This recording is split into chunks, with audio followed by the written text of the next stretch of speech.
TV 24 news ವಾಹಿನಿಗೆ ಸ್ವಾಗತ. VBG Ramji ಕೇಂದ್ರ ಸರ್ಕಾರದ ಮಹತ್ವಾಕಾಂಕ್ಷಿ ಯೋಜನೆಯಾಗಿದೆ. 20 ವರ್ಷಗಳ ಹಿಂದೆ ನರೇಗಾ ಯೋಜನೆಯನ್ನ ಕಾಂಗ್ರೆಸ್ ಜಾರಿಗೆ ತಂದಿತ್ತು. ಆದರೆ ಈ ಯೋಜನೆಯ ಕೆಲವು ಲೋಪದೋಷವನ್ನ ತಿದ್ದುಪಡಿ ಮಾಡಿ 100 ದಿನದ ಕೆಲಸದ ಬದಲು 125 ದಿನಕ್ಕೆ ಹೆಚ್ಚಿಸಿ ಇದನ್ನ ಜಾರಿ ಮಾಡಲಾಗಿದೆ. ಆದರೆ ರಾಜ್ಯದಲ್ಲಿ ಸಂಪೂರ್ಣ ಭ್ರಷ್ಟಾಚಾರದ ಸರಮಾಲೆಯಲ್ಲಿ ಮುಳುಗಿರುವ ಕಾಂಗ್ರೆಸ್ ಸರ್ಕಾರ ಅಪಪ್ರಚಾರ ತನ್ನ ಚಾಲೆಯನ್ನ ಮುಂದುವರೆಸಿದೆ ಅಂತ ಮಾಜಿ ಸಚಿವ ಹಾಲಪ್ಪ ಆಚಾರ್ ಹೇಳಿದ್ದಾರೆ. ಪಟ್ಟಣದ ಪಕ್ಷದ ಕಾರ್ಯಾಲಯದಲ್ಲಿ ಸೋಮವಾರ ಹಮ್ಮಿಕೊಂಡ ವಿಬಿಜಿ ರಾಮ್ಜಿ ಯೋಜನೆ ವಿಕಸಿತ ಭಾರತ ನಿರ್ಮಾಣದ ಕಾರ್ಯಾಗಾರದ ಅಧ್ಯಕ್ಷತೆ ವಹಿಸಿ ಮಾತನಾಡಿದರು.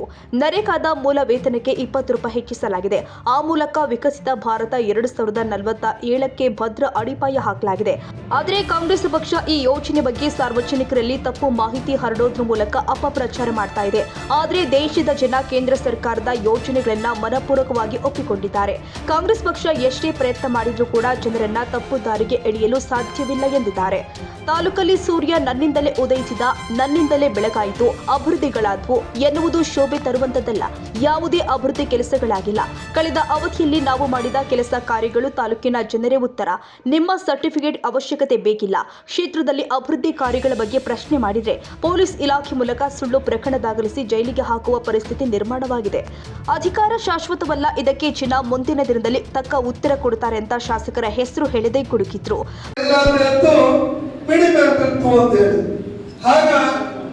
ಇವತ್ತು ಕಾಂಗ್ರೆಸ್ನವರಿಗೆ ಈ ನರೇಗಾದ ತಿದ್ದುಪಡಿ ಯೋಜನೆಯ ಬಗ್ಗೆ ಇಡೀ ರಾಜ್ಯಾದ್ಯಂತ ಇವರು ಇರದ 3 ರಾಜ್ಯದಾಗ ಒಂದು ಪಕ್ಕದ ಆಂಧ್ರ, ಕರ್ನಾಟಕ, ಒಂದು ಹಿಮಾಲಯ ಪ್ರದೇಶ. ಎಲ್ಲೂ ಇಲ್ಲ. ಉತ್ತರ ಭಾರತದಲ್ಲಿ ಈಗಾಗಲೇ ಇದನ್ನು ಅನುಷ್ಠಾನ ಮಾಡಲಿಕ್ಕೆ ಅನೇಕ ರಾಜ್ಯಗಳು ಮುಂದುವರೆದವು. ಹಿಂದೆ ಇತ್ತು ನರೇಗಾ ಬಗ್ಗೆ ಯಾವ ರೀತಿ ಇತ್ತು ಅನ್ನೋದು ನೀವೆಲ್ಲರೂ ನೋಡಿದ್ದೀರಿ. ನಮ್ಮಲ್ಲೆಲ್ಲ ಇಡೀ ರಾಜ್ಯಾದ್ಯಂತ ನಾವೆಲ್ಲರೂ ಕಂಡಿದ್ದೀವಿ. ಕೋಟಿ ಗಂಟೆ ಒಬ್ಬೊಬ್ಬ ವ್ಯಕ್ತಿ ಈ ಯೋಜನೆಯಲ್ಲಿ ಎತ್ತಿದ್ದನ್ನ ನಾವೆಲ್ಲರೂ ಕೇಳಿದ್ವಿ, ಕಂಡಿವಿ. ಅವರು ಇವತ್ತು ನಮ್ಮ ಕಣ್ಮುಂದನೇ ಅದ. ಈ ರೀತಿ ಸಾಮಾನ್ಯ ಜನರ ತೆರಿಗೆಯ ದುಡ್ಡನ್ನ ಯಾವುದೋ ಒಬ್ಬ ವ್ಯಕ್ತಿಯ ಕಿಸೆಗೆ ಹೋಗೋದು ಇವತ್ತು ನೋಡ್ಕೊಂತ ಸುಮ್ಮನೆ ಕುಂದ್ರಕ್ಕೆ ಆಗೋದಿಲ್ಲ. ಪ್ರಜಾತಂತ್ರ ವ್ಯವಸ್ಥೆಯಲ್ಲಿ ಪ್ರತಿಯೊಂದು ಪಾರದರ್ಶಕವಾಗಿರಬೇಕು. ಪ್ರತಿಯೊಂದು ತೆರಿಗೆಯ ದುಡ್ಡು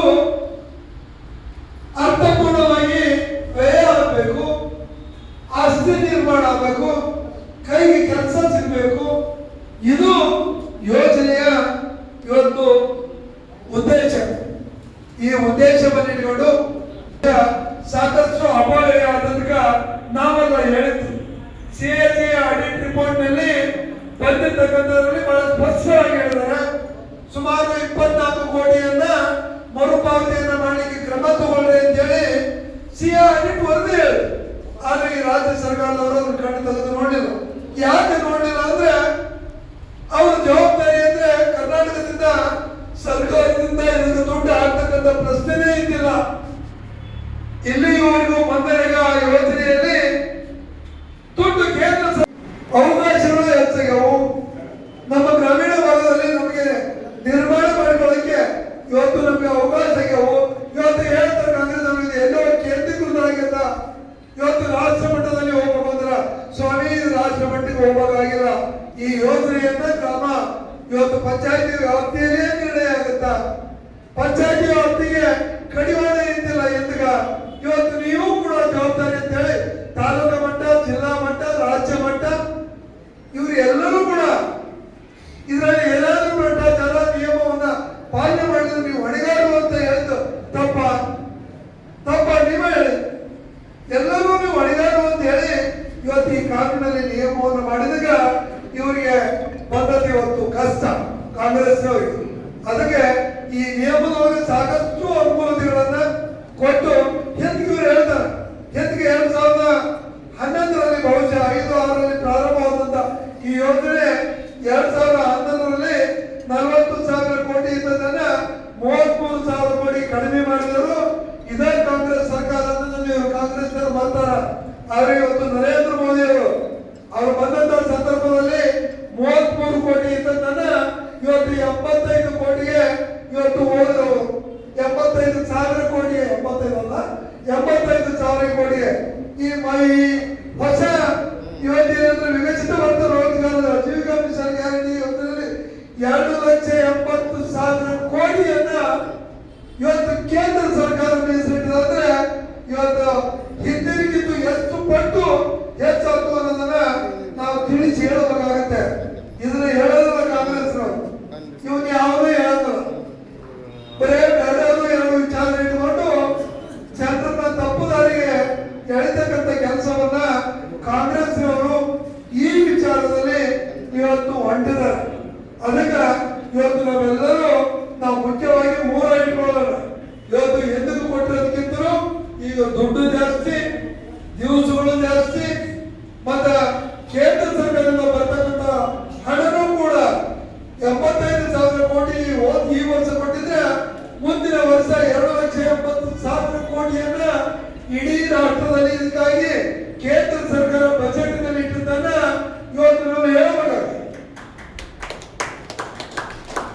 ಕಾಂಗ್ರೆಸ್ ಅವರು ಅನಾವಶ್ಯಕವಾಗಿ ಇವತ್ತು ಯಾಕಂದ್ರೆ ಯಾವ ಅಭಿವೃದ್ಧಿ ಕೆಲಸ ಮಾಡಕ ಅವರಲ್ಲಿ ಕೈಗೆ ಕೆಲಸ ಇಲ್ಲ. ಯಾಕೆ ಕೈಗೆ ಕೆಲಸ ಇಲ್ಲ ಅಂದ್ರೆ ಖಜಾನೆ ಒಳಗೆ ದುಡ್ಡಿಲ್ಲ. ನಾವು ಮಕ್ಕಳ ದುಡ್ಡಿರ್ತಾನೆ ಏನಾದ್ರೂ ಹೊಸ ಕೆಲಸ ಮಾಡಕ್ ಆಗೋದು. ಮನೆ ದುಡ್ಡಿದ್ರೆ ಹೊಸ ಕೆಲಸ ಮಾಡಲಿಕ್ಕೆ ಇವತ್ತು ಆಗ್ತಾ ಆದ್ರ ಹೊಸ ಕೆಲಸಗಳನ್ನ ಜನರಿಗೆ ಕೊಡ್ಲಿಕ್ಕೆ, ಇವತ್ತು ಅಭಿವೃದ್ಧಿ ಕೆಲಸಗಳನ್ನ ಮಾಡಲಿಕ್ಕೆ ಇವ್ರ ಹತ್ರ ಹಣದ ಕೊರತೆ ಇರೋದ್ರಿಂದ ಇವತ್ತು ಈ ಕುಂಟು ನೆಪವನ್ನು ಇನ್ನು ಒಡ್ಡಿ ಇವತ್ತು ದಾರಿ ತಪ್ಪತಕ್ಕಂಥ ಕೆಲಸವನ್ನ ಕಾಂಗ್ರೆಸ್ ಮಾಡೋದನ್ನ ಇವತ್ತು ನಾವೆಲ್ಲರೂ ನೋಡ್ತಾ ಇದ್ದೀವಿ. ಅದಕ್ಕೆ ಬಂದವಳೆ ನಾವು ಜಾಗೃತರಾಗಬೇಕಾಗುತ್ತೆ. ನಾವು ಈ ಯೋಜನೆ ಬಗ್ಗೆ ತಿಳ್ಕೊಂಡು ಗ್ರಾಮೀಣ ಭಾಗದ ಪ್ರತಿಯೊಬ್ಬ ನಮ್ಮ ರೋಜಗಾರದಲ್ಲಿ ಪಾಲ್ಗೊಳ್ತಕ್ಕಂಥ ಎಲ್ಲರಿಗೂ ಕೂಡ ನಾವು ಇದನ್ನು ತಿಳಿಸಿ ಹೇಳಿದಾಗ ಮಾತ್ರ ಇವತ್ತು ಭಾರತೀಯ ಜನತಾ ಪಾರ್ಟಿಯ ಕಾರ್ಯಕರ್ತರ ಜವಾಬ್ದಾರಿಯನ್ನ ನಿರ್ವಹಿಸಬೇಕಾಗುತ್ತೆ. ಇವತ್ತು ನಾವು ಹಂಗ ಅವ್ರು ಯಾರೋ ಸುಳ್ಳು ಏಕೆಂತ ಹೋಗ್ತಾರಂತ ನಾವೆಲ್ಲರೂ ಸುಮ್ಮನೆ ಕೂತ್ಕೊಳ್ಳೋದ. ಈಗ ಈರಣ್ಣ ಹೇಳಿದ್ರು ರಾಯರೆಡ್ಡಿ ಅವ್ರು ಹೆಂಗ ಸುಳ್ಳ ಪ್ರಚಾರ ಮಾಡ್ತಾರ ಅನ್ನೋದು. ಎಲ್ಲರೂ ನಾನೇ ಮಾಡಿನಿ ಅಂತ ಹೇಳ್ತಾರೆ. ಮೊನ್ನೆ ವೀರಾಪುರದಾಗ ಹೇಳಿದ್ರಂತೆ ಎಲ್ಲರೂ ನಾನೇ ಮಾಡಿನ ಅಲ್ಲಿ ಹೇಳಿದ್ರಂತ ಒಬ್ಬತ್ತು ಕಾರ್ಯಕರ್ತ. ಇದು ಜನಸಂಪರ್ಕ ಸಭೆ ಐತೆ ನಾವು ಬಂದಿವಿ. ಇಲ್ಲ ಅಂದ್ರೆ ನಿಮ್ ಕಾಂಗ್ರೆಸ್ ಕಾರ್ಯಕ್ರಮ ಆಗಿದ್ರೆ ಬರ್ತಿದ್ದಿಲ್ಲ. ಇವತ್ತು ಊರಾಗ ಏನು ಕೊರತೆ ಆಗೈತೆ ಅಂತ ಬಂದಿದ್ದೀವಿ. ಹಿಂದಿನ ಸರ್ಕಾರದೊಳಗೆ ಇಷ್ಟೆಲ್ಲ ಕೆಲಸ ಮಾಡಿಕೊಟ್ಟಾರ, ಅವು ಎಲ್ಲವೂ ಅರ್ಥ ಆಗ್ಯಾವು. ನೀವು ಕಾಂಟ್ರಾಕ್ಟರ್ ದುಡ್ಡು ಕೊಂಡಾದಾಗ ಇವತ್ತು ಎಲ್ಲವೂ ನೆನೆಗುದಿ ಬಿದ್ದು ಎಲ್ಲವೂ ಇವತ್ತು ಹಾಳು ಹಂಪೆ ಆಗತ್ತೆ. ನಿಮ್ಮ ಕಾಲಾವಧಿಯಲ್ಲಿ ನಿಮ್ಮ ಆಡಳಿತದಲ್ಲಿ ಇದನ್ನು ನೆನಪು ಮಾಡಕ್ ಬಂದೀವಿ ಅಂತ ಹೇಳಿದ್ರು. ಇನ್ನು ಏನು ಹೇಳ್ಬೇಕಪ್ಪ ಇವ್ರಿಗೆ?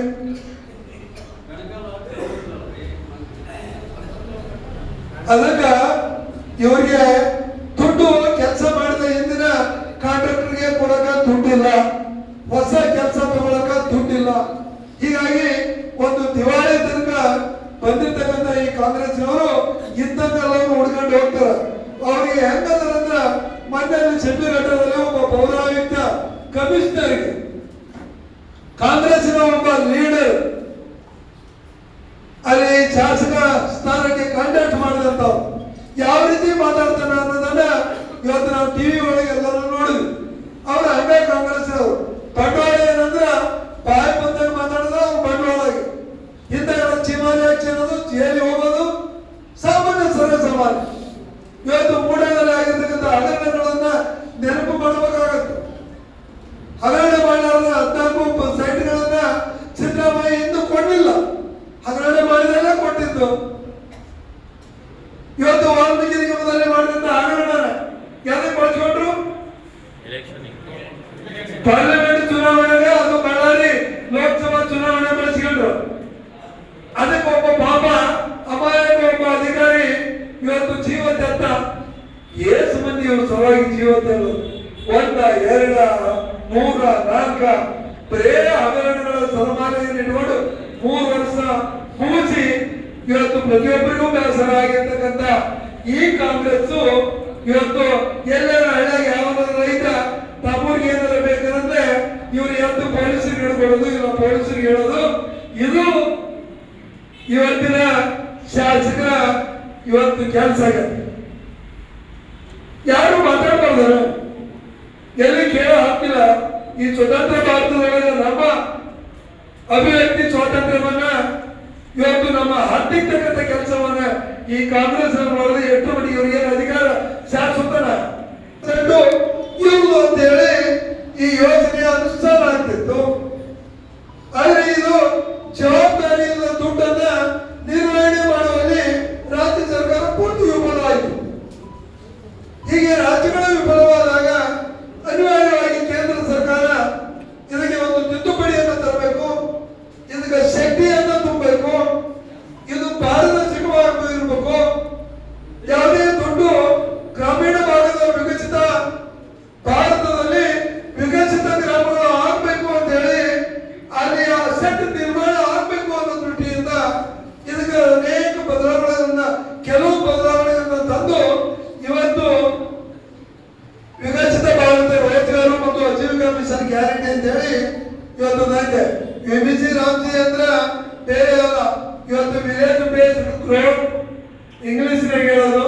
ವಿಬಿಜಿ ಅಂದ್ರೆ ವಿಲೇಜ್ ಬೇಸ್ಡ್ ಗ್ರೋತ್ ಮತ್ತು ರಾಮ್ಜಿ ಅಂದ್ರೆ ರಿಸೋರ್ಸಸ್ ಅಗ್ಯುಮೆಂಟೇಷನ್ ಮ್ಯಾನೇಜ್ಮೆಂಟ್ ಇವತ್ತು ಗವರ್ನೆನ್ಸ್ ಅಂತ ಹೇಳಿ ಇವತ್ತು ಇಷ್ಟು ವಿಸ್ತಾರವಾಗಿರ್ತಕ್ಕಂಥ ಸಂದರ್ಭದಲ್ಲಿ ಇವತ್ತು ಕಾಂಗ್ರೆಸ್ ಅವರಿಗೆ ಈಗ ನಮ್ಮ ಹೇಳಿದ್ರು ಯಾಕೆ ಇವರು ಇಷ್ಟೆಲ್ಲ ಇವತ್ತು ಬೀದಿಗೆ ರಂಪ ಮಾಡಕತ್ತೇನೆ ಅಂದ್ರೆ ಇವತ್ತು ತಾವು ದುಡ್ಡು ಹಾಕ್ಬೇಕಾಗ ಆ ದುಡ್ಡು ಹಾಕುವುದರಲ್ಲಿ ಇವ್ರಿಗೆ ಮಾತ್ರ ರೋಗ. ಇವತ್ತು ಯಾಕಂದ್ರೆ ಜವಾಬ್ದಾರಿ ಇಲ್ಲಂತ ಯೋಜನೆಯನ್ನ ಇವತ್ತು ಎಲ್ಲಿಯೋ ಅಸೆಂಬ್ಲಿ ನಾನು ಇಷ್ಟ ಕೇಳ್ತೇನೆ, ವರ್ಷ ಇಷ್ಟು ಜನ ನಾವು ಕೆಲಸ ಮಾಡಿದ್ರು ಎಲ್ಲಾದ್ರೂ ಏನಾದ್ರೂ ಹೇಳ್ಕೊಳ್ಳೋ ಒಂದು ಆಸ್ತಿ ಆಗತ್ತ? ಎಲ್ಲಾರು ಆಗೈತೆ? ಯಾವ ಗ್ರಾಮ ಪಂಚಾಯತಿಗಳು ಆಗತ್ತ? ರೋಜಗಾರ ಯೋಜನೆಗಳಲ್ಲಿ ಏನಾರು ಮಾಡತ್ತ? ಅದರಲ್ಲಿ ನಾವು ಎತ್ತೀವಿ, ಮತ ಅದ್ರ ಮಕ್ಕಳು ಇಡ್ತೀವಿ, ಮತ ನೀರಿಗೆ ಅದ ಮಾಡಿ ಬರ್ತ ಮತ್ತೆ ಒಂದ್ ಸಾವಿರ ತೆಗೆದು ಹಾಜರಿ ಹಾಕೋದು, ದುಡ್ಡು ತಗೊಳ್ಳೋದು. ಆದ್ರೆ ದುಡ್ಡು ಬರೋ ತನಕ ಕಾಯ್ಕೊಂತ ಕುಂದ್ರೋದು.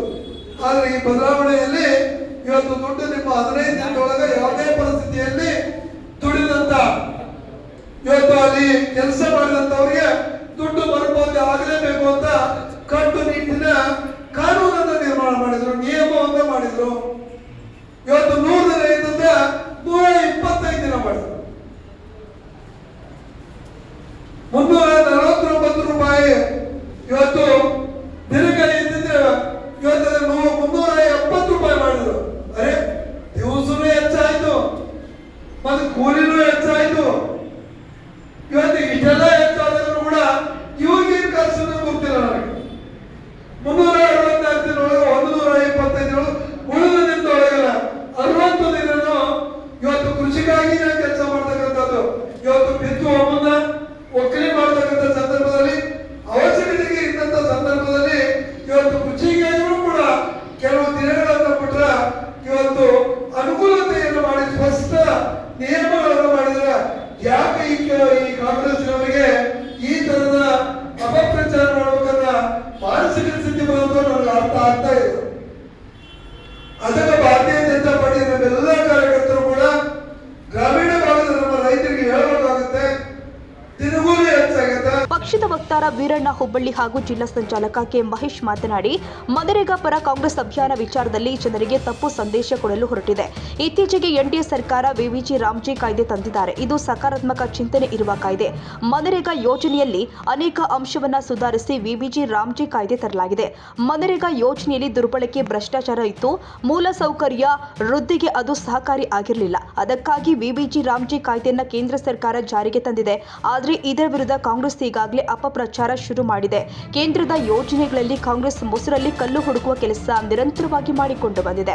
ಕಾಂಗ್ರೆಸ್ಗೆ ಎನ್ಡಿಎ ಸರ್ಕಾರ ಇರೋದೇ ಸಹಿಸಲು ಆಗ್ತಾ ಇಲ್ಲ. ಈಗ ವಿಬಿಜಿ ರಾಮ್ಜಿ ವಿರುದ್ಧ ಅಪಪ್ರಚಾರ ಶುರು ಮಾಡಿದ್ದಾರೆ ಎಂದಿದ್ದಾರೆ. ಈ ಸಂದರ್ಭದಲ್ಲಿ ಮಂಡಲದ ಅಧ್ಯಕ್ಷ ಮಾರುತಿ ಹೊಸ್ಮನಿ, ಪ್ರಧಾನ ಕಾರ್ಯದರ್ಶಿಗಳು ಆದ ಅಯ್ಯನಗೌಡ ಕೆಂಚಮ್ಮನವರ, ಅಮರೇಶ್ ಹುಬ್ಬಳ್ಳಿ, ಪ್ರಮುಖರು ಆದ ಬಸ್ಲಿಂಗಪ್ಪ ಜೊತೆ ಅರವಿಂದ್ ಗೌಡ ಪಾಟೀಲ್, ಶರಣಪ್ಪ ಇಳಿಗೇರ, ರತನ್ ದೇಸಾಯಿ, ಶಕುಂತಲಾ ದೇವಿ ಮಾಲಿ ಪಾಟೀಲ್, ಸಂತೋಷ್ ಶಿಮಾರ್ ಜೋಶಿ, ಸುರೇಶ್ ಗೌಡ, ಶಿವನಗೌಡ ಸೇರಿ ಮತ್ತಿತರರು ಹಾಜರಿದ್ದರು. Doddabasappa Hakari, Koppal, TV 24 news.